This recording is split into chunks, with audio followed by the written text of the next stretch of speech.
చితిమంటల సహగమనం ఒకసారే బలి చేస్తుంది. పతి విడిచిన సతిగమనం ప్రతి నిమిషం రగిలిస్తుంది.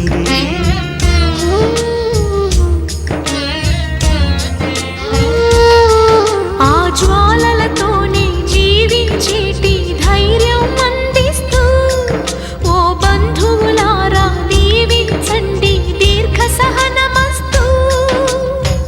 నువ్వు రామా మాంగళ్యమా వివాహపు వేదికలో నిన్ను ముడేసిన నిన్నటి వేళ్ళకి విడాకుల వేడుకలో నేడు తెంపడం నేర్పడానికి. పందిరి వేసిన ఆకాశానికి యువమ్మ ఆహ్వానం, పీటలు వేసిన ఈ నేలమ్మకి యువమ్మ ఆహ్వానం.